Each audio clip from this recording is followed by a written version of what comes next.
안전한 예배를 위한 우리의 약속. 첫째, 우리는 정결한 몸과 마음으로 안전한 예배를 드립니다. 둘째, 우리는 사회적 거리두기에 맞춰 방역 수칙을 준수합니다. 셋째, 우리는 정규 예배 외 모임을 자제하며 음식물을 제한합니다. 넷째, 우리는 기침, 발열 등 증상이 있을 시 가정 예배로 드립니다. 다섯째, 우리는 나와 이웃의 건강을 지키는 일에 최선을 다하겠습니다. 이것은 안전한 예배를 위한 우리의 약속입니다. 우리가 솔선수범하여 코로나19 방역을 적극적으로 준수하는 것은 안전한 일상의 예배를 속히 회복시키는 지름길입니다.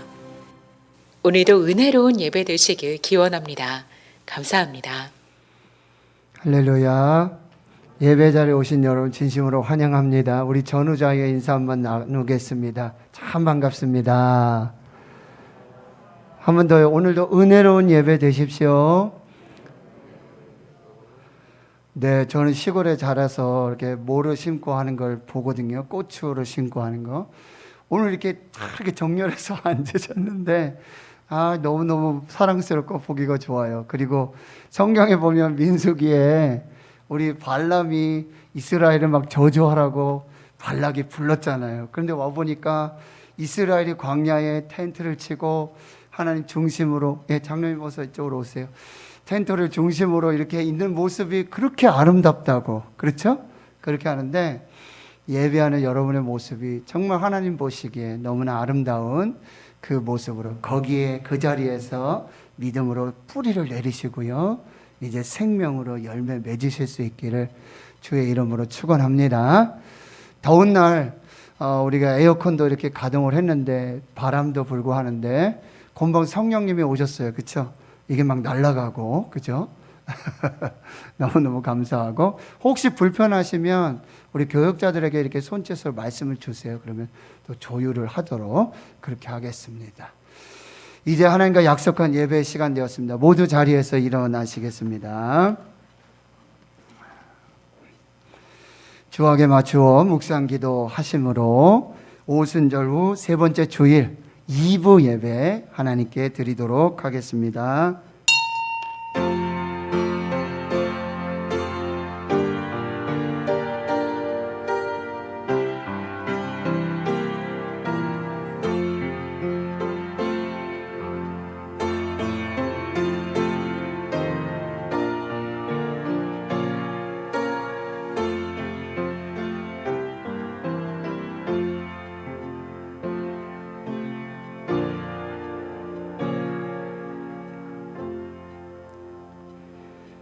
수고하고 무거운 짐진 자들아 다 내게로 오라. 내가 너희를 쉬게 하리라. 나는 마음이 온유하고 겸손하니 나의 멍에를 메고 내게 배우라. 그리하면 너희 마음이 쉼을 얻으리니 이는 내 멍에는 쉽고 내 줌은 가벼움이라 하시니라.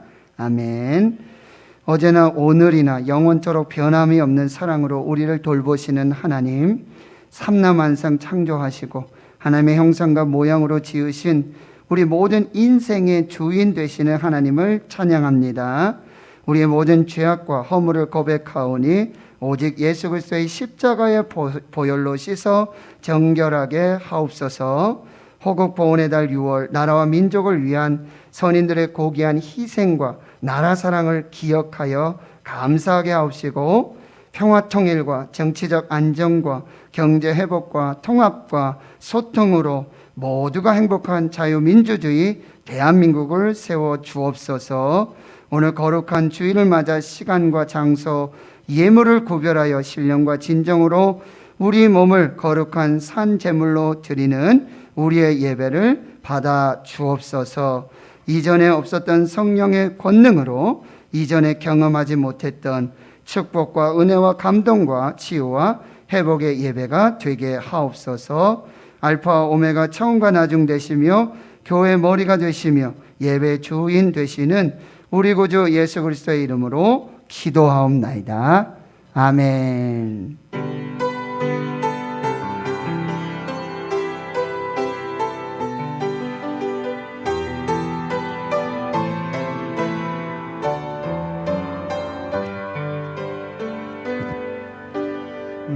나는 하나님을 예배하는 예배자입니다.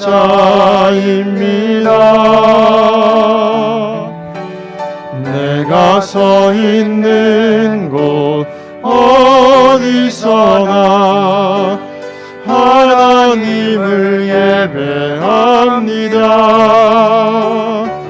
내 영혼 거룩한 은혜를 향하여 내 마음 완전한 하나님 향하여 이곳에서 바로 이 시간 하나님을 예배합니다. 나는 하나님을 예배하는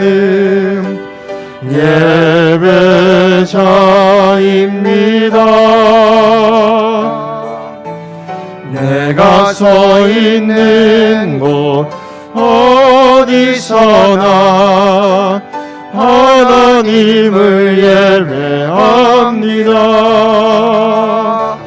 내 영혼 거룩한 은혜를 향하여 내 마음 완전한 하나님 향하여 이곳에서 바로 이 시간 하나님을 예배합니다. 아멘. 성시교독 100번 나라사랑 두 번째입니다. 할렐루야. 내 영혼아 여호와를 찬양하라.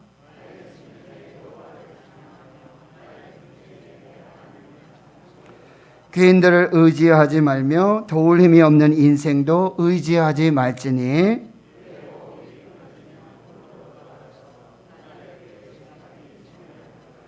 야곱의 하나님을 자기의 도움으로 삼으며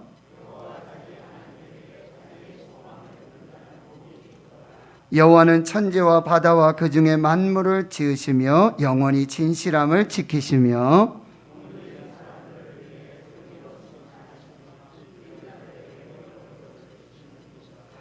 여호와께서는 갇힌 자들에게 자유를 주시는도다. 여호와께서 맹인들의 눈을 여시며 여호와께서 비군한 자들을 일으키시며 여호와께서 의인들을 사랑하시며 여호와께서 나그네들을 보호하시며 고아와 과부를 붙드시고 악인들의 길은 굽게 하시는도다.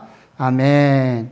나는 전능하신 아버지 하나님 천지의 창조주를 믿습니다. 나는 그의 유일하신 아들 우리 주 예수 그리스도를 믿습니다. 그는 성령으로 동정녀 마리아에게서 나시고 본디오 빌라도에게 고난을 받아 십자가에 못 박혀 죽으시고 장사된 지 사흘 만에 죽은 자 가운데서 다시 살아나셨으며 하늘에 오르시어 전능하신 아버지 하나님 우편에 앉아 계시다가 거기로부터 살아있는 자와 죽은 자를 심판하러 오십니다. 나는 성령을 믿으며 거룩한 공교회와 성도의 교제와 죄를 용서받는 것과 몸의 부활과 영생을 믿습니다. 아멘.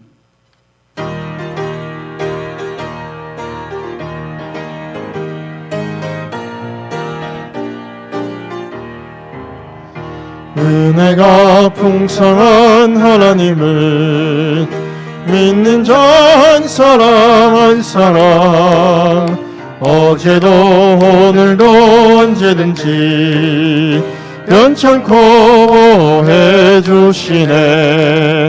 주여 성령의 은사들을 오늘도 내려 주소서. 성령의 뜨거운 불길로서 오늘도 충만케 하소서. 정욕과 죄악에 물든 맘을 성령의 불길로 태우사 정결케 하소서. 태우소서. 깨끗게 하여 주옵소서. 주여 성령의 은사들을 오늘도 내리어 주소서. 성령의 뜨거운 불길로서 오늘도 충만케 하소서. 이 생의 제물로 돌아가신 어린 양 우리 주 예수여, 구속의 은혜를 내리시사 오늘도 구원해 주소서. 주여 성령의 은사들을 오늘도 내리어 주소서. 성령의 뜨거운 불길로서 오늘도 충만케 하소서. 주님의 기쁘신 은혜만을 세상에 널리 전하리니 하늘의 능력과 권세로서 오늘도 입혀 주옵소서. 주여 성령의 은사들을 오늘도 내리어 주소서. 성령의 뜨거운 불길로서 오늘도 충만케 하소서.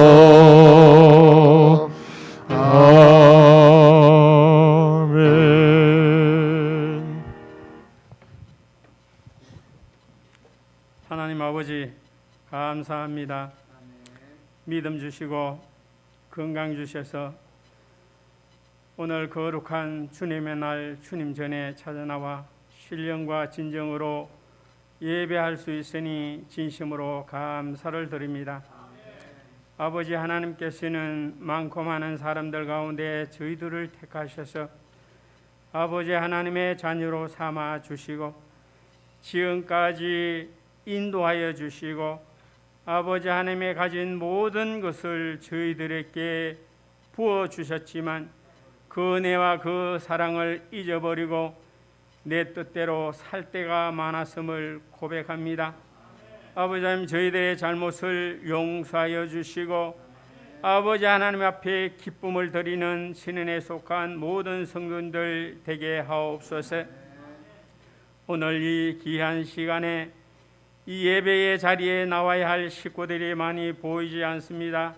아버지 하나님 어느 곳에 있든지 주님 제일주의로 섬길 수 있는 귀한 종들 되게 하여 주시고 악한 영에 시달리지 않고 아버지 하나님의 뜻대로 합당하게 살아가는 모든 성도님들 되게 인도하여 주시옵소서. 아버지 하나님 기름 부어 세워주신 우리 당회장 목사님 말씀 들고 섰습니다. 저희들 마음속 깊이 새겨질 수 있는 생명의 말씀 되게 해주시고 그 영의 말씀이 저희들 마음속 깊이 새겨져서 그 말씀대로 합당하게 살아가는 저희들 되게 해주시고 그 말씀으로 세상을 이길 수 있는 귀한 말씀 선포하게 하여 주시옵소서. 늘 영육간의 강건함을 허락하여 주셔서 우리 주님께서 크게 들어 쓰는 큰 그릇으로 사용하여 주시옵소서. 아버지 하나님 죄의 소굴이었던 이곳이 주님 제단 되게 하여 주시고 저희들이 이 제단을 섬기라고 주님께서 분부하였지만 아버지 하나님 말씀대로 행하지 못한 저희들의 잘못을 용서하여 주시고 아버지 하나님의 뜻대로 합당하게 사는 모든 신의 식구들 다 될 수 있도록 주님 인도하여 주시옵소서. 많은 기관과 부서를 두서 주일하게 하시니 감사합니다. 맡은 자의 구할 것은 충성이라고 했사오니 끝까지 충성할 수 있는 모든 성도님들 에게 인도하여 주시옵소서.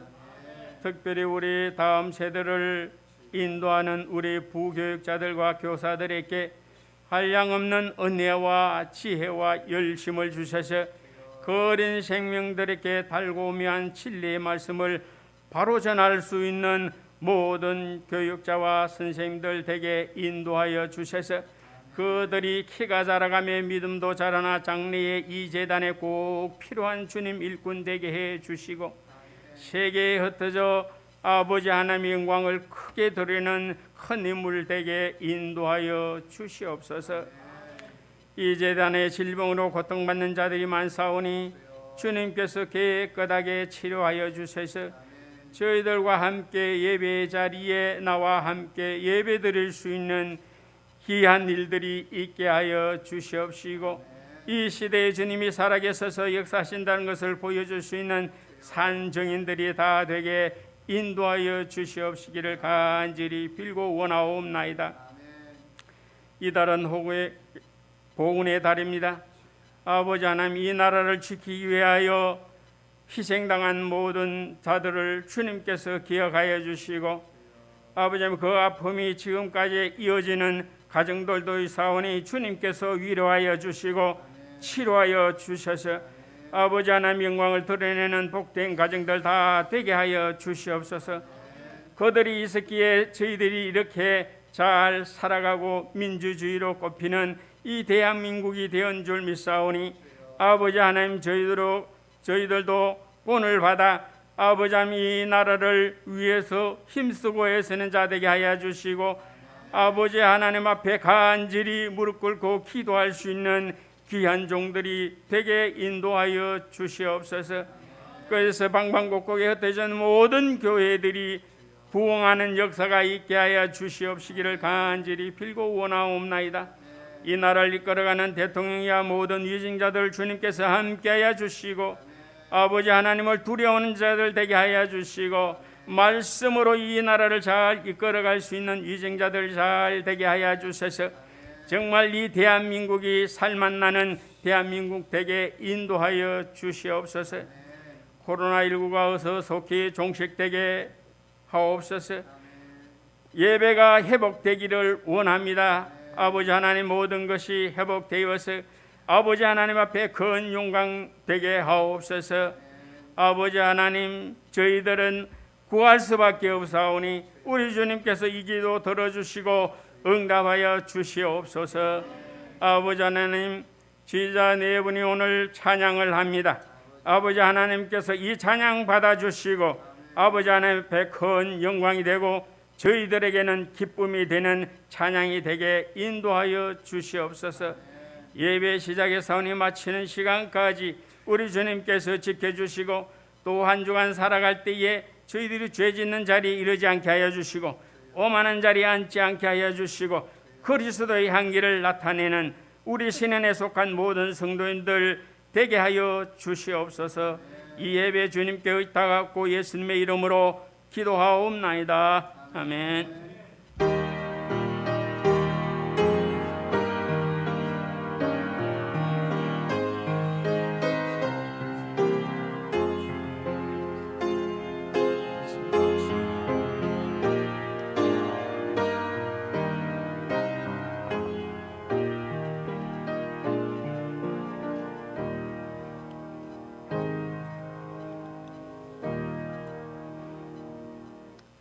오늘 우리에게 주시는 하나님의 말씀은 구약성경 사무엘상 17장 45절에서 47절까지 말씀입니다.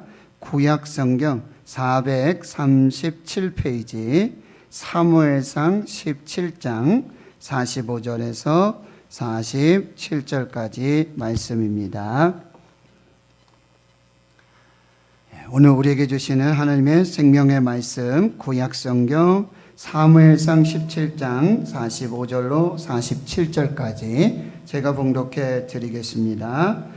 다윗이 블레셋 사람에게 이르되 너는 칼과 창과 단창으로 내게 나아오거니와 나는 만군의 여호와의 이름 곧 내가 모욕하는 이스라엘 군대의 하나님의 이름으로 내게 나아가노라.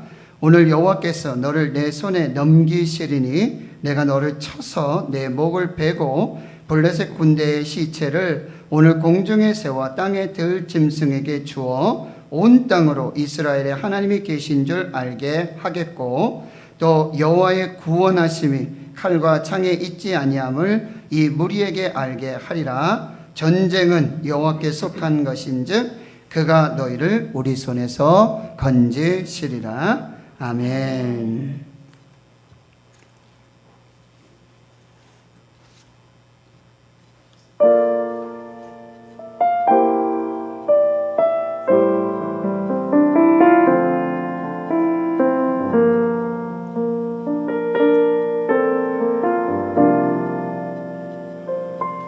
내 모습 이대로 사랑하시네.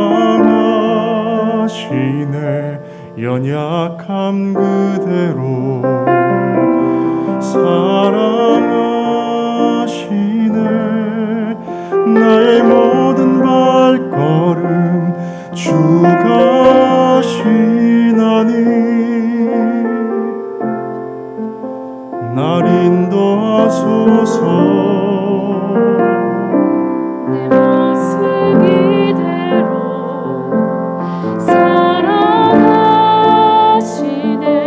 연약함 그대로 사랑하시네.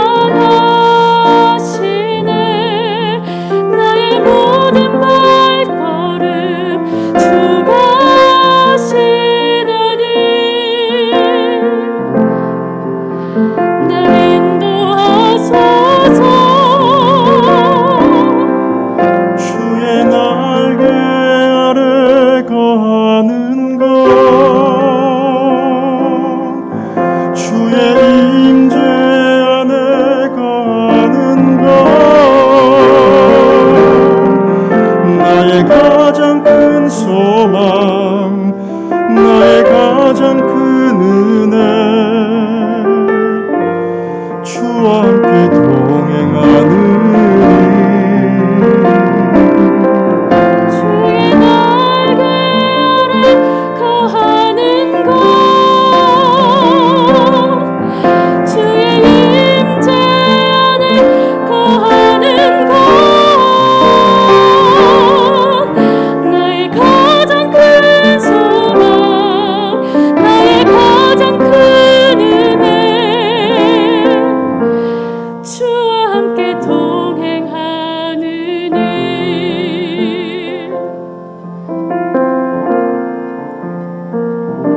내 모습 이대로 사랑하시네.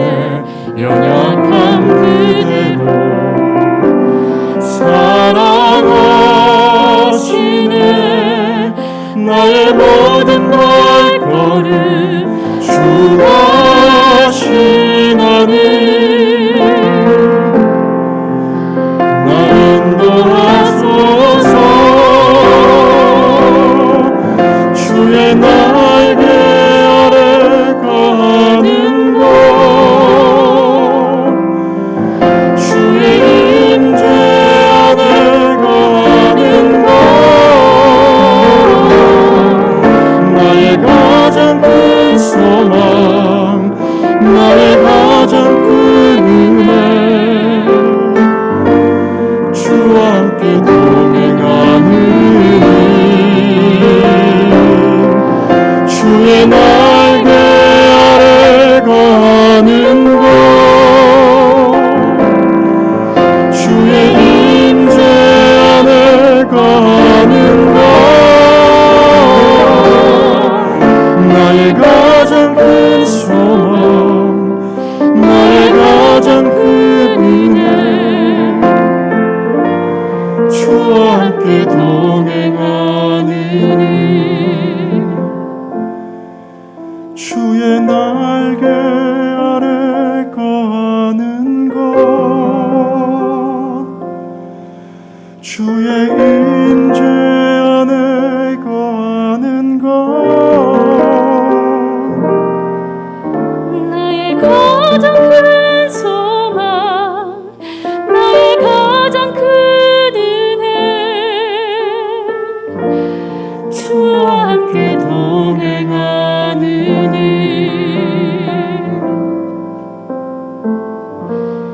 주와 함께 동행하느니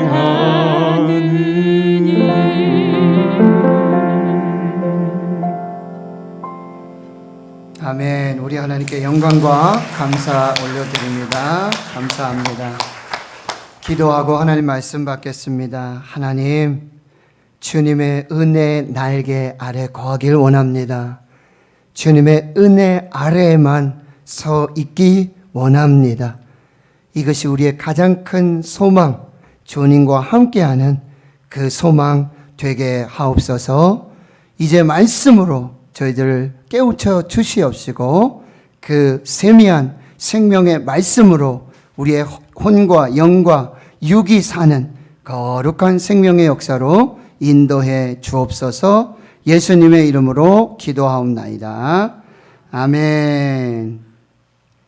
사랑하는 성도 여러분, 행복하십시오. 성령 충만하십시오. 다윗의 이야기 오늘 세 번째 스토리입니다.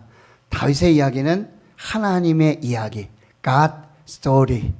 다윗의 이야기는 믿음의 이야기, faith story입니다.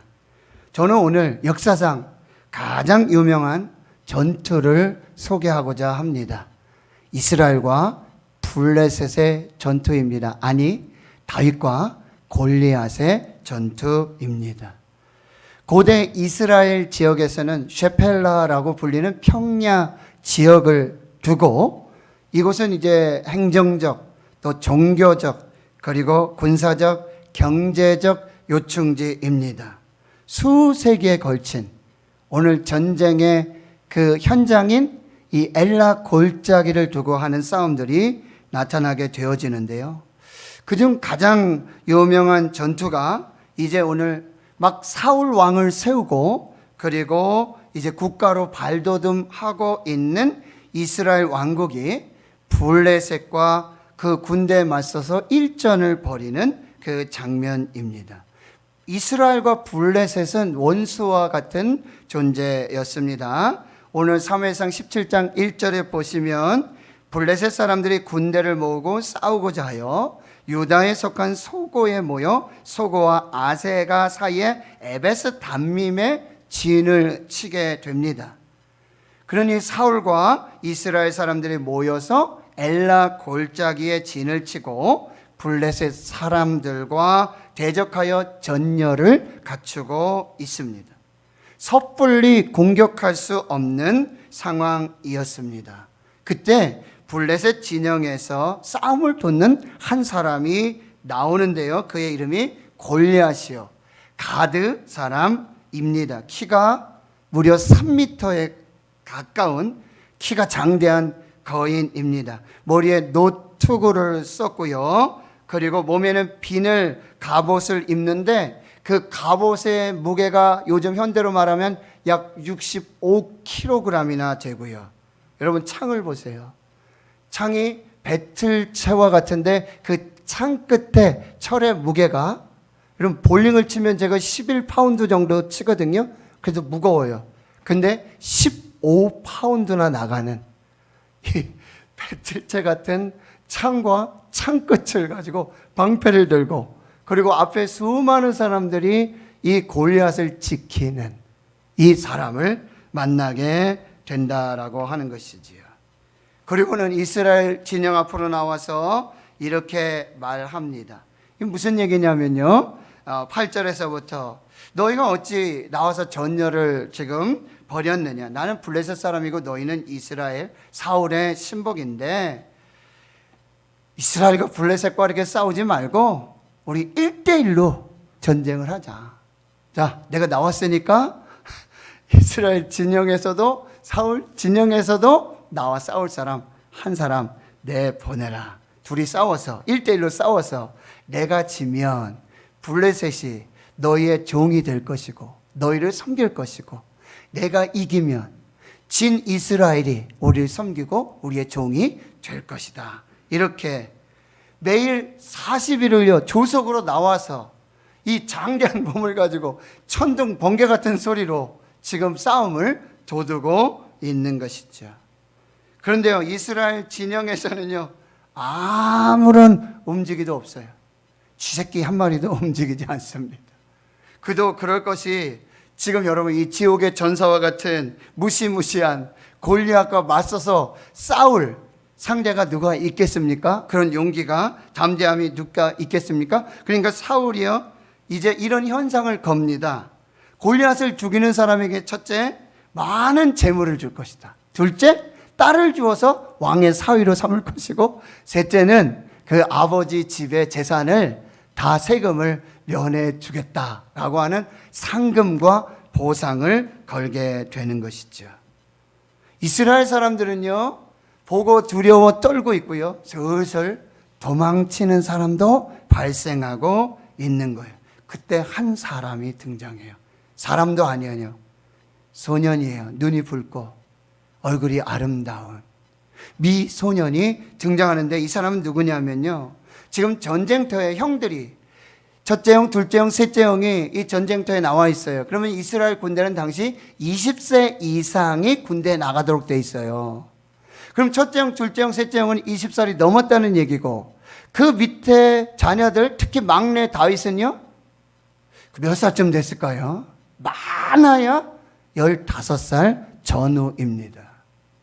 아버지가 심부름을 보냈어요. 사울 왕에게도, 그리고 천부장에도 이 양식을 좀 나눠주고, 지금 전장의 상황이 어떠한지 안부를 묻고 좀 살펴서 나한테 이야기를 좀 해다오. 세 아들이 전쟁에 나갔는데 아버지로서 걱정이 되는 것이 당연하지요. 그런데 바로 이 유대 베들레헴 에브라 사람 2세 8번째 막내 아들 다윗이 이 싸움을 도두는 이 골리앗의 말을 듣고는 이렇게 말합니다. 26절이지요. 이 블레셋 사람을 죽여 이스라엘의 치욕을 제거하는 사람에게 어떠한 대우를 하겠느냐. 이 할례받지 않은 블레셋 사람이 누구이기에 살아계시는 하나님의 군대를 모욕하느냐. 지금 이 모습이요. 이렇게 나와서 지금 골리앗 앞에서 지금 우리 노신이 있지 않습니까? 유치원도 안 들어갔는데 포항에서 전임 사역하고 있는데 5층에 꼭대기에 있는데, 오빠가 겸이가 나가서 놀이터에서 놀고 있는데 뭐 싸움이 났어요. 형들이 좀 이렇게 좀 짓궂게 했나 봐요. 그러니까 오빠가 오니까 5층에서 창문 열고 누구냐고, 누가 우리 오빠 울리냐고, 자기가 내려가겠다고. 똑같은 형국이에요. 지금 골리앗 앞에 다윗의 모습입니다. 그러니 큰형 엘리압이 옆에서 보고 있다가 28절이에요. 내가 어찌하여 이리로 내려왔느냐? 들에 있는 양들 누구에게 말하겠느냐? 나는 내 교만과 내 마음의 완악함을 아노니 내가 전쟁을 구경하러 왔도다. 너 같은 꼬맹이, 막내, 어린이, 네가 싸울 싸움이 아니고 네가 여기 기울길이 거릴 그런 상황이 아니다 하면서 노하며 이 막내 아들을, 막내 동생을 책망하고 있는 거죠. 이런 상황들이 이제 사울에게 전달이 되는 거예요. 그러니 32절에 보면 사울 앞에 가서 다윗이 이렇게 말합니다. 그로 말미암아, 이 골리앗으로 말미암아 사람이 낙담하지 말 것이라 주의 종이 가서 저 블레셋 사람과 싸우겠습니다. 너는 싸울 수 없다. 너는 지금 어린아이고 저 골리앗은 용사이기 때문에 싸움이 되지 않는다는 거예요. 사울이 다윗의 고집을 꺾고요. 그러나 다윗은 또 계속해서 말하죠. 주의 종이 아버지의 양을 지킬 때 사자나 곰이 와서 양떼의 새끼를 물어가면 내가 따라가서 그것을 치고 그 입에서 새끼를 건져내었고, 그것이 일어나 나를 해오고자 하면 내가 그 수염 잡고 그것을 쳐 죽였습니다. 주의 종이 사자와 곰도 쳤는데 살아계신 하나님의 군대를 모욕하는 이 할례받지 않는 블레셋, 이 사람, 내가 사자와 곰을 죽였던 것처럼 살아계시는 하나님의 군대를 모욕하는 이 할례받지 못한 이 골리앗도 그 짐승과 하나와 같이 될 것입니다. 사울이 결국 선택의 여지가 없어요. 전쟁에 나가도록 이렇게 축복합니다. 가라, 여호와께서 너와 함께 계시기를 원하노라. 그리고는 자기가 입던 군복, 갑옷을 주고 노투구를 주고 칼을 손에 쥐어주는 것이죠. 다윗이 입어보고는요, 노투구를 써보고 칼을 이리 휘둘러 보고 또 걸어보고 시험해보는데 익숙하지 않아요. 자기 옷이 아니니까요. 그러니까요, 옷을 벗습니다. 투고도 내려놓고 갑옷도 벗고 칼도 내려놓고 이렇게 말하죠. 익숙하지 않으니까. 내 것이 아닙니다. 내 옷이 아닙니다. 그리고 입고 가지 않겠습니다.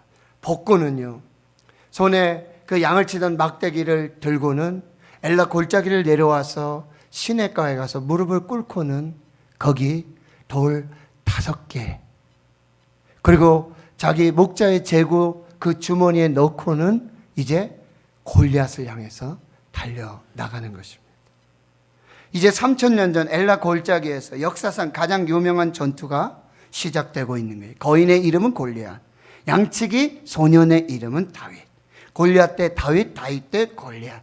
그런데 대결 자체가 성립되지 않는 전투예요. 힘이 비교가 되지 않아요. 여러분, 권투 선수들도 보면 좀 같은 체급, 뭐 유도도 그렇고요. 그렇죠? 신장도 좀 비슷하고 뭐 이렇게 좀 돼야지 경쟁이 되고 대결이 되지 않겠습니까? 이거는 장년과 유치원생의 싸움 대결입니다. 다윗의 승리는요, 99.9% 불가능해 보이는 싸움이에요. 그런데요, 다윗은 이 불가능의 전투, 필패의 전투를 승리의 전투, 필승의 전투로 바꿔 놓았다라고 하는 거예요. 고대 전쟁은 1대1 전투가 보통 관행적이었어요. 그래서 이 골리앗은 1대1로 맞붙자, 백병전으로 싸우자, 너 죽고 나 죽자, 그러면 다 싸움 결정 난다 라고 말하고 있는데, 다윗은요, 다른 무기를 준비하고 그리고 다른 전략과 전술을 가지고 골리앗을 향해 나아가고 있는 것이죠.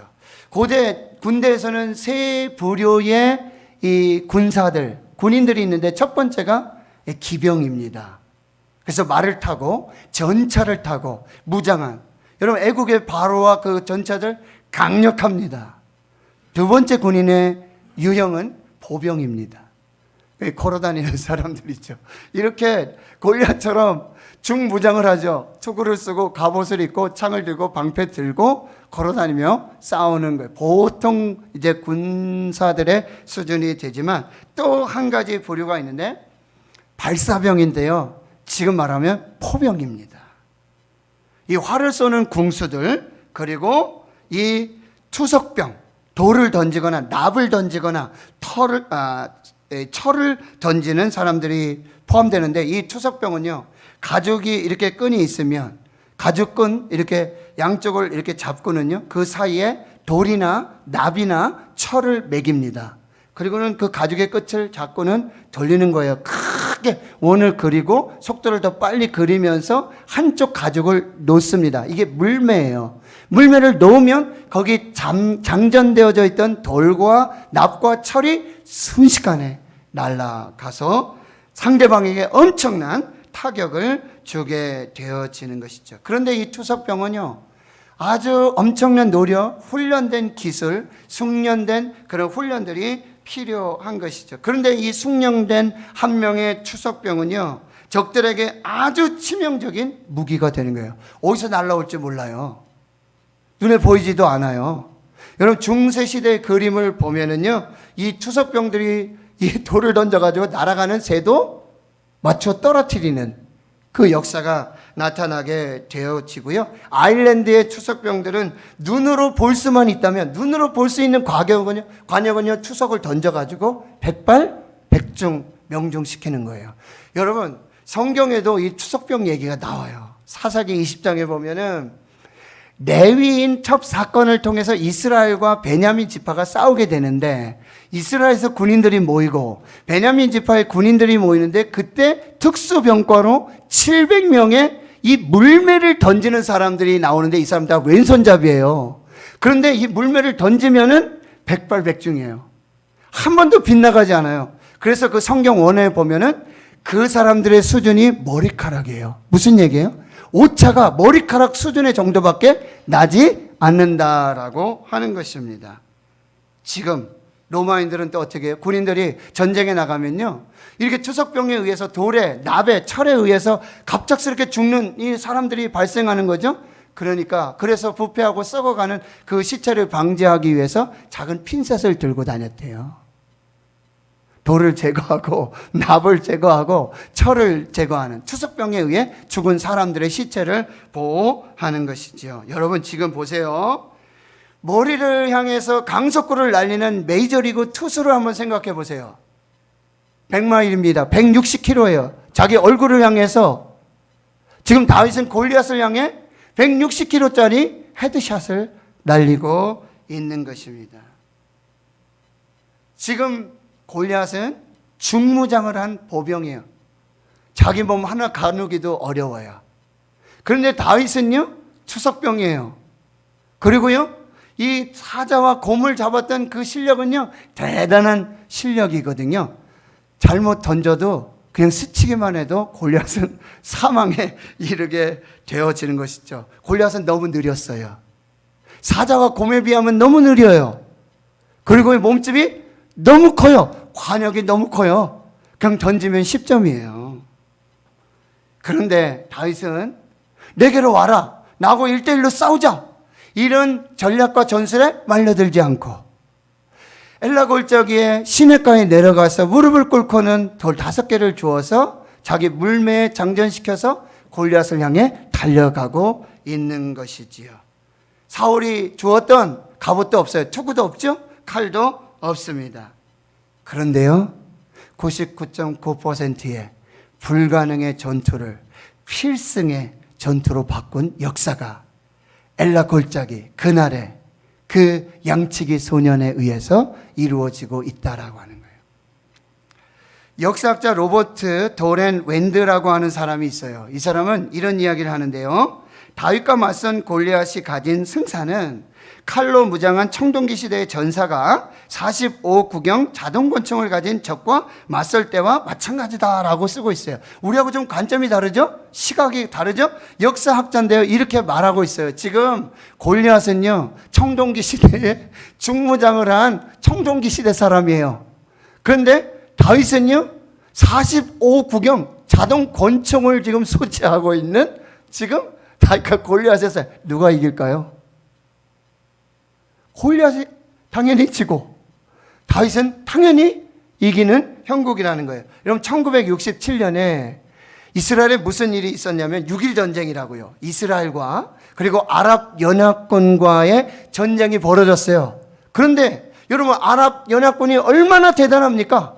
뭐 이집트를 필두로 해서 사우디, 이라크 뭐 대단하지 않습니까? 그런데 이스라엘과 전쟁이 붙었는데 6일 만에 전쟁이 끝나고 말았어요. 누가 이겼습니까? 이스라엘이 이겼어요. 그때 이 전쟁의 승리에 아주 혁혁한 공을 세웠던 이스라엘의 국방부 장관 모셰 다얀이 이 전쟁을 비유하며 다윗과 골리앗의 이야기를 하면서 에세이를 썼는데요. 이렇게 기록되어 있어요. 골리앗과 싸운 다윗은 열세가 아니라 반대로 우세한 무기를 지니고 있었다. 또한 그의 위대함은 자신보다 강한 적을 상대로 싸우겠다고 나간 것이 아니라 그의 위대함은 나약한 사람이 장점을 파악해서 더욱 강해질 수 있는 무기 활용법을 잘 아는 데 있었다. 다윗과 골리앗 이야기를 하는데요. 다윗이 보기에는 형상이 너무나 연약하죠. 뭐 무기라든지 혹은 지금 외형이라든지 크기라든지 뭐 대결이 안 되잖아요. 그런데 다윗에게 있었던 약점, 그리고 다윗에게 있었던 무기, 전략과 전술을 가지고 그 약점을 최대치로 끌어올려서 골리앗의 장점을 무너뜨린 이 위대함을 우리가 주목해 봐야 된다. 결국 자기 나라 얘기하는 거예요. 아랍의 골리앗 같은 그 아랍 군대를 이스라엘 정말 하나님의 군대가 이렇게 승리했다라는 이야기인데요. 그렇다면 오늘 저는 다윗의 승리는 소위 말하는 언더독의 승리예요. 전혀 이길 가망성이 없는 그 가운데 승리가 나타나요. 그런데 여러분, 그럼에도 불구하고 이 다윗의 승리는 어쩌다가 우연히 그냥 던졌는데 가서 맞았다? 그래서 골리앗이 쓰러지고 다윗이 이겼다? 이게 아니에요. 준비된 승리였고요. 탁월한 무기를 가지고 있었고 전략과 전술을 가지고 맞서 싸운 승리의 역사라고 한다는 거예요. 다윗에게는 많은 약점이 있었어요. 키도 작죠. 무장도 하지 못했어요. 그런 불리함들을 버리고 자신의 있는 약점의 최대치를 끌어올리는 거죠. 탁월한 무기와 전략과 전술을 가지고 다윗의 골리앗의 강함을 무너뜨리는 쓰러뜨리는 이 승리의 비결이 있었다는 거죠. 그렇다면 우리는 세상 속에서 이 골리앗과 같은 세상을 만나게 되죠. 그 세상에서 살아가는 거예요. 그렇다면 우리는 어떻게 다윗과 같은 승리를 경험할 수 있을까? 첫 번째, 다윗은 골리앗 증후군이라고 하는 두려움, 트라우마를 이겨냈습니다. 지금 이스라엘에게 퍼져 있는 것은 골리앗 증후군이에요. 키가 장대하잖아요. 소리가요. 이스라엘이 다 두려워요. 벌벌 떨고요. 슬슬 도망을 치고 있어요. 싸움도 하기 전에 이미 승패가 갈린 싸움이에요. 다윗 한 사람이 이 골리앗 증후군을 타파시키는 거죠. 이스라엘에게 있었던 증후군은 뭐냐면 바로 메뚜기 증후군이에요. 얼마 전 역사로 더 들어가다 보면 출애굽을 해서 광야를 가는데 가나안 땅에 가기 전에 가데스 바네아에서 12정탐을 보내는데요. 갈렙과 여호수아는 믿음의 보고를 하고 10명은 그렇지 못한 보고를 하는데 그 핵심이 뭐였습니까? 그들은 안악 자손인데 우리는 그들에 비하면은 메뚜기와 같습니다. 메뚜기밖에 안 됩니다. 이게 다시 도진 거예요. 다시 도진 거예요. 그럼 다윗은 어떻게 이 골리앗 증후군, 메뚜기 증후군을 이겨냈는가? 믿음입니다. 다윗은 눈에 보는 현상, 시각적인 상황에 짓눌리지 않았어요. 눈에 보이지 않지만 골리앗보다 더 크고 골리앗보다 더 강하며 골리앗보다 더 능력 있는 하나님을 보고 있었다는 거예요. 갈렙과 여호수아가 보던 분 뭐예요? 똑같이 12명이 똑같은 땅을 봤고 똑같은 사람을 봤어요. 똑같은 성벽을 봤어요. 그런데 다윗과 갈렙과 여호수아에게는 그들이 보지 못했던 영안이 열려져서 하나님의 눈으로 믿음의 시각으로 보니 그 해석의 능력의 차이가 나오게 된다라고 하는 거예요. 또 하나 다윗에게 있었던 증후군은 이제 맏형 증후군이에요. 형 엘리압이 노발대발합니다. 네가 지금 여기 있을 자리냐? 네가 지금 낄 자리야? 넌 안 돼. 넌 막내야. 너는 서열이 안 돼. 네가 지금 한들 아무 일이 일어나지 않아. 들에서 양이나 치고 있지. 왜 와서 너 교만함과 이 일들로 이렇게 심기 불편하게 만드냐는 이 공포를 주고 있는 것이죠. 다윗은 이 골리앗 증후군 그리고 이 메뚜기 증후군, 맏형 증후군을 어떻게 이겼어요? 믿음으로 이겼고 또 하나는 뭐예요? 하나님의 영에 감동된, 하나님의 영에 사로잡혔어. 그 환경과 그 말들과 그 상황에 휘둘려 지내지 않았다는 거죠. 하나님의 영에 휘둘려서 하나님의 영에 사로잡혀서 하나님의 영에 감동된 믿음의 삶으로 나아가고 있다라고 하는 거예요. 그래서 결국 어떤 고백을 하는 거예요? 구원하심은 칼과 창에 있지 않습니다. 전쟁은 여호와께 속한 것입니다. 골리앗 증후군, 메뚜기 증후군, 이 맏형 증후군을 뚫고 골리앗을 향해 달려나가고 있는 것이죠. 두 번째 다윗은요, 익숙하지 않은 사울의 갑옷을 다 벗어버렸어요. 당시 전쟁의 전문가는요, 사울이죠. 사울도 전쟁을 많이 했고 승리도 많이 했어요. 그런데 사울이 조언을 하는 거예요. 이 갑옷 입고 가라. 칼 가지고 가라. 너 투구 써라. 여러분, 왕이 자기의 갑옷과 칼과 투구를 형사들에게 준다는 건 대단한 호의죠. 대단한 조언을 하고 있는 거예요. 그런데 그 전문가의 도움을 거절하고 있다라고 하는 거예요. 다윗에게 지금 필요한 건 자기에게 맞는 무기, 자기에게 맞는 전략과 전술이라고 한다는 거예요. 다윗이 자기에게 맞지 않는 방법, 즉 사울의 무기를 이용해서 전투하라는 이 제안과 그리고 조언과 호의를 벗어버리고, 그리고 이제 목동 시절에 익숙했던 그 무기, 물매와 돌 5개만을 사용해서 거인 골리앗을 쓰러뜨리는 것이죠. 여러분, 전쟁에서 갑옷은 굉장히 중요해요. 굉장히 중요한 보호수단이 되고 방어수단이 되어지는 것이죠. 그러나 내 몸에 맞지 않는, 내 신앙에 맞지 않는, 내 삶에 맞지 않는, 내 믿음에 맞지 않는 사울의 갑옷은요, 오히려 거추장스럽고 아무런 보호와 아무런 안전을 보장해 주지 않는다는 거예요. 골리앗 같은 세상 속에서 세상이 주는 조언과 세상이 주는 충고들, 세상이 주는 호의로 그 안전장치를 삼아서 갑옷을 입으면서 그때는 좀 피할 수 있겠죠. 그러나 그건 몸에 익숙하지 않아요. 믿음과 달라요. 그 안전장치의 보호장치에 세상의 갑옷을 벗어 던져야 한다는 거죠. 그럼 무엇을 입어야 될까요? 에베소 4장에 그리스도로 옷 입어라. 새 사람을 옷 입어라. 로마서 13장에는 빛의 갑옷을 입자. 에베소 6장에서는요, 하나님의 전신 갑주를 입으라. 할렐루야. 내게 익숙하지 않은 사울의 갑옷을 벗고 투구를 벗어버리고 칼을 버리고 그리스도로 옷 입고 빛의 갑옷을 입으며 하나님의 전신 갑주를 입고 골리앗을 향하여 달려 나가야 한다라고 하는 거예요. 세 번째는요, 다윗은 이제 엘라 골짜기 시냇가에 내려가 무릎을 꿇고 돌 5개를 준비하고 있습니다. 자신에 맞지 않는 사울의 갑옷, 투구와 칼을 벗어 던집니다. 그리고 발걸음도 가볍게 엘라 골짜기 시냇가로 내려가서 무릎을 꿇습니다.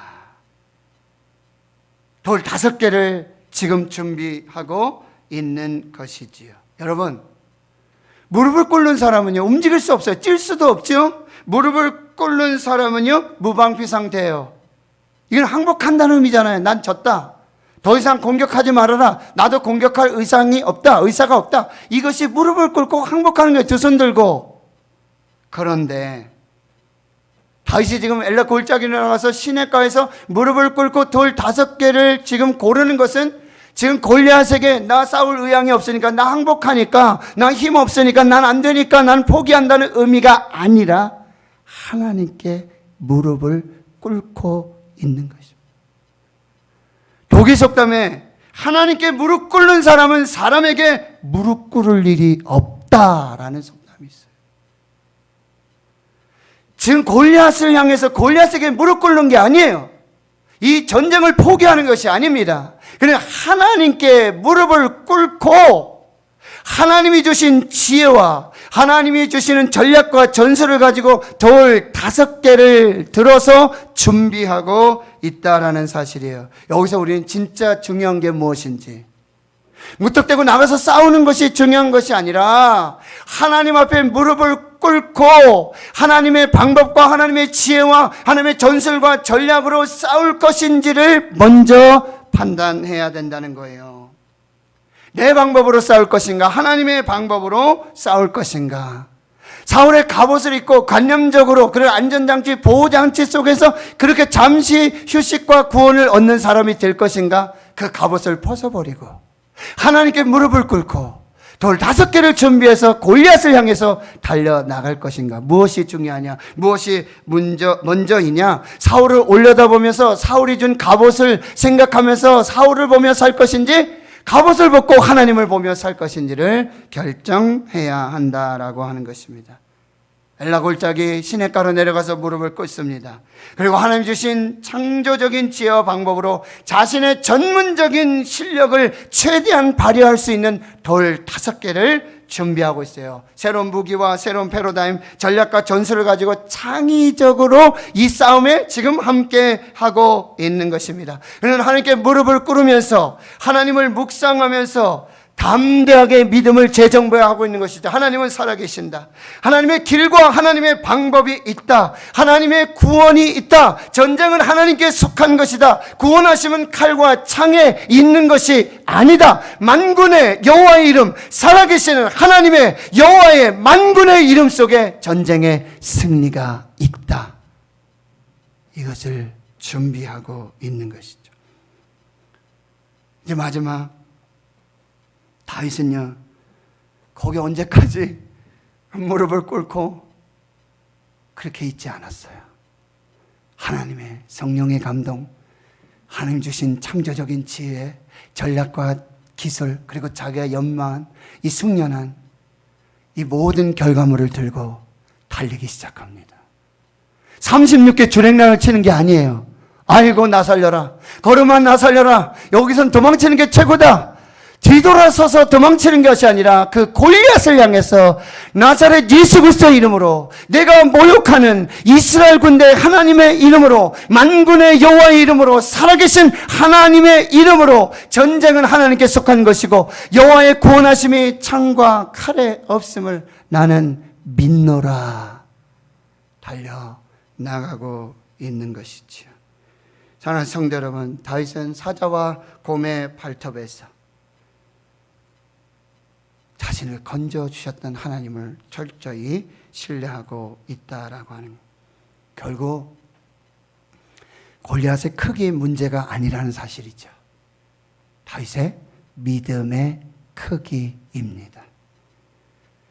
골리앗 같은 세상이 얼마나 큰지가 문제가 아니라 바로 나의 믿음이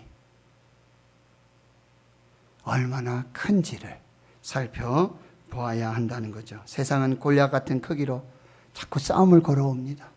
두렵게 만듭니다. 그러나 여러분, 골리앗을 묵상하지 말고 하나님을 묵상하십시오.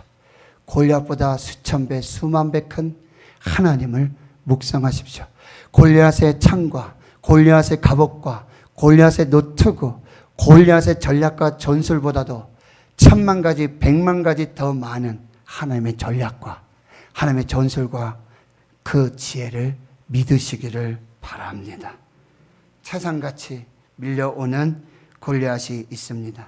두렵게 만들죠. 여러분, 골리앗 증후군, 메뚜기 증후군, 맏형의 증후군을 믿음으로 여러분 타파하시고 하나님의 성령에 감동되어서 하나님의 사람으로 나가십시오. 골리앗 묵상하지 말고 하나님을 묵상하십시오. 그리고 내가 지금 잘 맞지 않는, 익숙하지 않는 사울의 갑옷은, 지금은 나를 좀 안전하게 보호해주는 것 같은 이 사울의 갑옷은 벗어 던지십시오. 알몸이 되어도 상관이 없습니다. 하나님께서 믿음을 주십니다. 하나님께서 기술을 주시고 방법을 주시고 전략을 주시고 하나님께서 하나님의 영광을 위해서, 하나님의 이름의 영광을 위해 믿음으로 달려가는 그 다윗과 같은 저와 여러분을 붙잡아 주실 것입니다. 비록 우리가 이게 잘 안 돼가지고 잘못 날아갈 수도 있겠죠. 왜 5개 준비했을까요? 플랜 B예요. 한 번에 안 맞으면 2번 던지는 거예요. 3번 던지는 거예요. 그리고요, 4번째도 만약에 안 맞았다면 그런 이야기는 없지만 5번째는요, 이제 하나잖아요. 그러면 다윗이 잘못 던졌어도, 잘못 날아가도 하나님의 성령이 명중시켜 주실 줄을 믿습니다. 이것이 하나님을 믿는 사람에게 주시는 하나님의 반전, 역전의 승리라고 하는 것이죠. 여러분, 익숙하지 않은, 그냥 나를 좀 보호해주고 지금은 좀 안전한 그 갑옷 속에 여러분 숨기지 마시고, 알몸이어도 괜찮아요. 다 벗어버리세요. 그리고 엘라 골짜기에 시냇가 앞에 하나님께 무릎을 꿇으십시오. 하나님이 전략과 전술을 주십니다. 믿음의 담대함을 주십니다. 그리고 살아계신 하나님, 이스라엘 군대의 여호와의 이름으로 골리앗을 향해 달려가십시오. 그리고 물매를 던지십시오.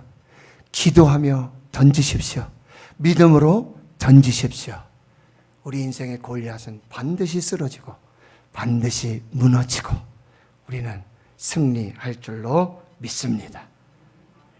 다윗에게 있었던 엘라 골짜기의 그날의 승리는 그날 하루의 승리가 아니에요.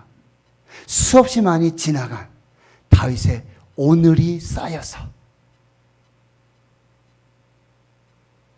다윗의 오늘이 쌓여서 하나님 앞에 살았던, 하나님 앞에서 준비했던, 하나님의 믿음을 갈고 닦았던 그 오늘이 쌓여서 그날에 엘라 골짜기에 승리가 있었는 줄 믿습니다. 여러분, 오늘을 잘 사시길 축원합니다. 하나님 앞에서 오늘을 살아 그날에 엘라 골짜기의 승리의 역사를 보는 저와 여러분 되실 수 있기를 주의 이름으로 축원합니다. 축원합니다. 하나님 감사합니다. 오늘 엘라 골짜기로 우리를 부르셔서 그 양치기 소년을 만나 보라고 말씀하십니다. 모든 사람이 골리앗에게 시선이 집중되어 있고 골리앗의 말에 그의 마음이 휘둘리고 두려움과 공포로 도망치는 역사가 있었지만 다윗은 보이지 않는 하나님을 보았고 들리지 않았던 하나님의 음성을 들었고 자신에게 익숙하지 않던 사울의 갑옷을 벗어던지고 그 안전망, 보호망을 끼쳐 나왔어.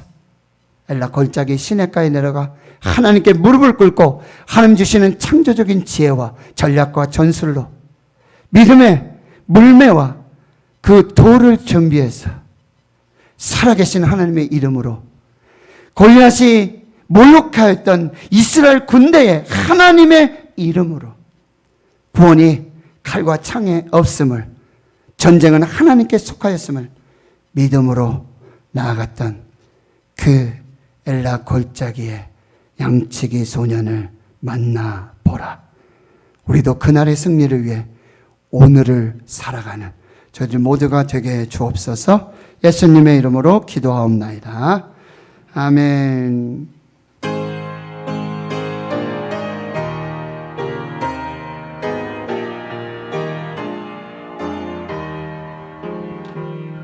주 믿는 사람이 일어나 다 힘을 합하여 이 세상 모든 마귀를 다쳐서 멸하세. 해오는 적군을 다 싸워 이겨라. 주 예수 믿는 힘으로 온 세상 이기네. 믿음이 이기네. 믿음이 이기네. 주 예수를 믿음이 온 세상 이기네. 온 인류 마귀 괴율로 큰 죄에 빠져서 진리로 띠를 띠고서 늘 기도 드리세. 참 믿고 의지하면서 겁 없이 나갈 때 주 예수 믿는 힘으로 온 세상이 믿음으로 선포하십시오. 믿음이 이깁니다. 믿음이 이기네. 믿음이 이기네. 주 예수를 믿음이 온 세상 이기네. 끝까지 이긴 자에게 흰 옷을 아멘. 그렇습니다. 또 영생복을 주시니 또 영생복을 주시니 참 기쁜 일이세. 이 어두운 세상 지나서 저 천성 가도록 주 예수 믿는 힘으로 온 세상 이기네. 아멘. 믿음이 이기네. 믿음이 이기네. 주 예수를 믿음이 온 세상 이기네. 아멘. 조만권 집사님, 박정숙 집사님, 아버님 5번째 기일 예배드리게 하신 감사합니다. 이대호 집사님, 신은혜 성도 주님 1년 동안 힘들었던 멍에 벗겨주신 감사합니다. 그 은혜 감사합니다. 이를 통해 더욱 겸손하고 또 하나님 주신 비전을 이루어가게 하옵소서. 현우택 집사님, 도현영 집사님, 손자 채원이를 주시니 주님 은혜 감사합니다. 이정자 권사님 이쁜이에게 건강 주셔서 감사합니다. 더 좋은 건강 주시옵소서. 노재한 목사 박열매 사모 6월 감사의 기도가 더욱 풍성해지게 하옵소서. 정태웅 장로님, 배금숙 권사님, 대구 신흥교회에서 예배 드리고 은혜 받게 하심 감사합니다. 장정교 지사님 1,000번째, 이선엽 지사님, 최강미 지사님, 이하린 어린이 내 모습 이대로 사랑해 주시는 주님의 은혜 감사합니다. 유골준 지사님 주님의 은혜 날마다 감사합니다. 양성옥 권사님 하나님 은혜 감사합니다. 노종석 장로님 주님의 은혜 항상 감사합니다. 최태원 장로님, 김숙자 권사님 주님의 은혜 감사합니다. 이영애 장로님, 황정희 권사님 범사 감사, 김종희 집사님 범사 감사, 윤영식 장로님 범사 감사, 이상열 장립집사님, 서정인 권사님, 김명희 권사님, 신숙희 권사님, 이복희 권사님, 정대곤 장로님, 이양숙 권사님, 신혁헌 장로님, 김금숙 권사님, 김영록 성도, 이혜령 집사 가정에서 이순옥 권사님, 갈대상자 프로젝트, 노재한 목사 박열매 사모 우리의 기도로 다음 세대를 준비하게 하옵소서. 꽃꽂이 예물 또 무명으로 드리셨습니다. 하나님 감사합니다.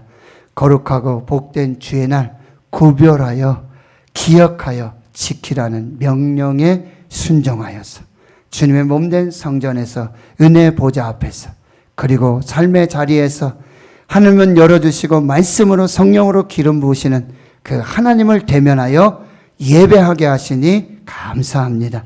오늘 하나님께 올려드리는 이 믿음의 예물 10의 1조와 또 선교 건축 예물 또 강연각색의 기도와 소망과 믿음으로 범사에 감사하고 미리 감사하는 믿음 감사하는 이 모든 예물을 하나님 축복해 주시옵소서. 기도하신 장로님 또 예배원 안내위원 봉헌위원들 피아노 오르간으로 찬양으로 방송실에서 음향 영상으로 또 보이지 않는 곳에서 수고하고 애쓰며 몸된 교회 섬기고 예배를 섬기는 귀한 종들을 하는 기억해 주시고 새벽을 깨워서 한밤중에 성전을 지키며 수시로 때때로 일마다 하나님 앞에 한 걸음 한 걸음 기도의 제단을 쌓는 믿음의 성도들, 가정에서 예배 제단 쌓는 하나님의 거룩한 성도들 하나님 기억해 주시옵시고 특별히 우리 다음 세대 교회학교를 하나님 축복해 주시고 교육자들과 우리 교사들에게 성령의 충만한 은혜와 역사 믿음을 허락해 주시옵시고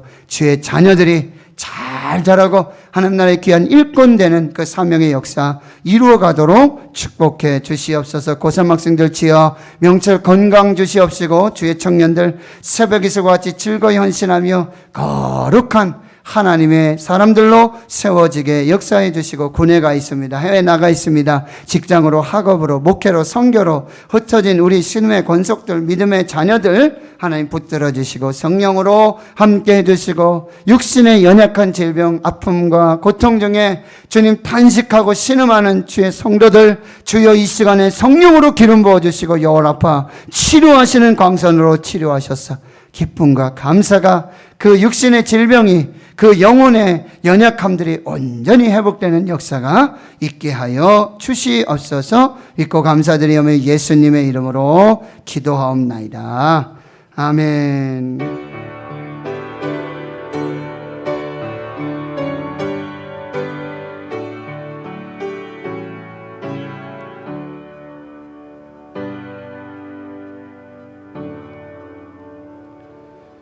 네, 오늘 함께 현장에서 성전에서 예배하시는 모든 분들 또 처소에서 인터넷 또 온라인으로 함께 하시는 모든 분들 진심으로 환영하고 또 축복합니다. 6월 애국의 달 만군의 여호와께서 함께 계시니 다윗이 점점 강성하여지니라. 하나님이 함께 하시는 대한민국 한국교회 우리 대구 신흥교회 주의 성도들 가정 기업 일터 사업이 돼서 점점 회복되고 점점 강성하여 형통한 은혜가 있기를 축복하고 기도합니다.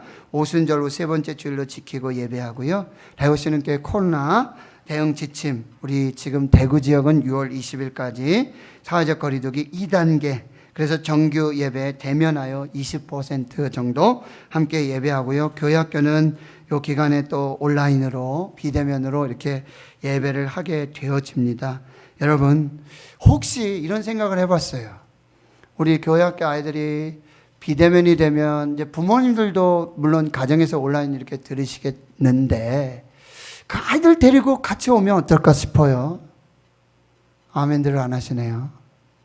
뭐 같이 예배 드리면 어떨까요? 그래서 할머니 할아버지가 데려오세요. 그리고 엄마 아빠가 데려오고 그래서 같이 예배해도 상관없을 것 같아요. 저는 지금 물론 온라인하기 때문에 다 온라인으로 예배가 다 제공되고 그래서 아이들 이렇게 하지만 그래도 예배할 수 있을 때 그렇죠? 우리가 함께 예배할 수 제 생각이 그래요. 그래서 함께 또 그런 일들이 있기를 바라고요. 온라인 365일 가정예배 또 다시 한 걸음 더 기도행진 많은 참여 진심으로 감사드리고요. 교회 청소가 지금 관리집사님 청빙이 결정되었습니다. 지난주에 당회를 통해 결정되어서 이 다음 주일 20일에 부임하시게 되고 이제 공식적인 또 일들을 시작하시게 되어집니다. 그렇지만 이제 다음 토요일까지 한 주 더 우리가 또 좀 함께 마음 모아서 섬기도록 그렇게 하겠고요. 어제도 밤새 일을 하시고 새벽에 퇴근하셨는데 그 새벽에 오셔서 일찍부터 성전을 혼자 청소하시는 집사님이 계셨어요. 참 감사하고. 여러분 이 기회가 이제 한 주밖에 안 남았어요. 그러니까 여러분들 한 주 더 조금 더 수고해 주시고 우리 관리집사님 세 가지 제가 부탁드렸어요. 내 집처럼 내 몸처럼 내 일처럼 하나님 앞에서 좀 잘 감당해 주십시오 하는 부탁을 드렸는데 그런 또 좋은 일들 일어날 수 있도록 여러분 기도해 주시고요. 청년 단일 기도에 여러분 청년 세대와 다음 세대가 우리 전교인이 함께하는 그런 또 상반기에 또 맥주감사주의를 앞두고 우리가 좀 기도하면서 감사로 말씀으로 예배로 회복되는 시간 될 수 있기를 바라고요. 어린이 전도대가 이 코로나19 속에서도 매주 토요일 줌으로 그리고 우리 교사들 전도대장님과 그 전도대원들이 나와서 아이들에게 이렇게 또 복음을 전하는 모습 너무 수고하셨어요. 전도대장님과 대원들 진심으로 감사드리고 토요일에는 줌을 이용한 온라인 전도 파티가 계획되어 있습니다. 여러분 또 함께 참여해 주시고 성경 통독 824번째 이은재 권사님, 825번째 이복희 권사님, 826번째 김종대 집사님 진심으로 감사드립니다. 이제 청년 단일 기도의 홍보 영상으로 한번 보도록 하겠습니다.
여호와를 알자.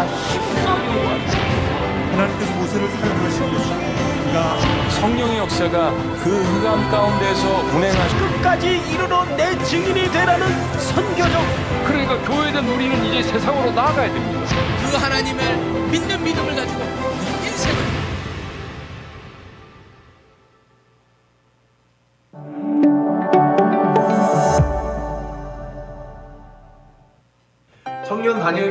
통하여서 성령의 강력한 임재와 온전한 치유와 회복, 또 그리스도 안에서 참된 연합을 경험하기를 소망합니다. 청년 다니엘 기도에서 만나요. 안녕하세요. 저희는 나비오십입니다. 청년 다니엘 기도회에서 만나요. 안녕하세요. 홀리임팩트를 섬기는 원유경 목사입니다. 이번 2021년도 청년 다니엘 기도회에 여러분을 초대합니다. 안녕하세요. 아이젠 식스토어입니다. 이번 2021년도 청년 다니엘 기도회 여러분을 초청합니다. 안녕하세요. 지구촌교회 홀리웨이브입니다. 청년 다니엘 기도회를 통해서 한국교회 청년들에게 기도의 거룩한 파도가 일어나길 기도합니다. 샬롬, 3일교회 POP팀의 강우중 목사입니다. 청년 다니엘 기도회를 통해 하나님을 노래하는 거룩한 세대가 일어나길 소망하며 기대합니다. 그 비전이 참 멋있지 않아요? 세상은 멈췄지만 하나님은 일하십니다. 세상은 변하지만 복음은 영원합니다. 일상은 멈췄어도 우리는 예배합니다. 하나님 이 시대의 예배자를 찾으십니다. 예배하는 교회를 찾으시고요. 기도하는 교회를 찾으세요. 청년들과 우리 모든 세대가 함께 이 역사를 경험할 수 있기를 주의 이름으로 축원합니다. 이제 자리에서 일어나셔서요. 네, 우리 서로 이제 파송합니다. 세상으로 돌아갑니다. 우리 성전에서 예배는 여기까지예요. 이제는 삶으로 가셔서 삶에서 예배할 때 우리 서로 축복하고 파송하십시다. 아멘. 얼굴들을 바라보시고요.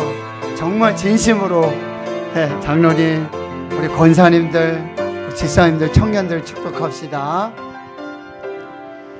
여호와는 너에게 복을 주시기를 원하며 너를 지키시기를 원하시며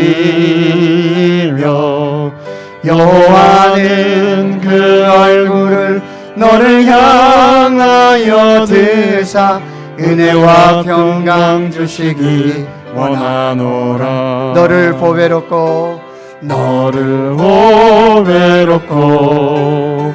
존귀하게 여기시는 하나님이 내 삶 속에서 이 약속을 신실하게 이루시니 땅에 기름진 것으로 하늘에 신령한 것으로 너를 복주시고 지키실 하나님이 너의 영혼 잘 되도록 은혜 베푸시며 평강으로 인도하시는 우리 한 번 더요. 2층에도요. 여호와는 너에게 복을 주시기를 원하며 잠옷이라도 너를 지키시기를 원하시며 장로님들도요. 여호와는 그 얼굴을 너를 향하여 드사 은혜와 평강 주시기 원하노라. 이제는 우리 구주 예수 그리스도의 은혜와 하나님 아버지의 무한하신 사랑하심과 성령의 교통하심이 엘라 골짜기에 서 있는 양치기 소년 만나 보라. 골리앗 증후군, 메뚜기 증후군, 맏형 증후군을 믿음으로 성령의 사로잡힘으로 극복하고 자기에게 익숙하지 않았던 사울의 갑옷을 벗어 던지고 엘라 골짜기 시냇가에 무릎을 꿇고 하나님께 무릎 꿇고 하나님 주신 지혜와 성령의 감동, 전략과 전술로 돌 5개를 준비하여 살아계시는 이스라엘 군대의 만군의 하나님의 이름으로 구원이 칼과 창에 있지 아니하고 전쟁은 여호와께 속한 것임을 선포하며 골리앗을 향해 달려나가는 엘라 골짜기의 양치기 소년 만나고 이제 삶의 현장으로 돌아가며 이제 삶 속에서 만나는 인생의 골리앗을 오직 믿음으로, 말씀으로, 이 거룩한 성령의 역사로 이기기로 다짐 결단하는 여기 모인 한나라의 거룩한 주의 백성들 머리 위에 이제로부터 영원토록 함께 하시옵기를 간절히 축원하옵나이다. 아멘.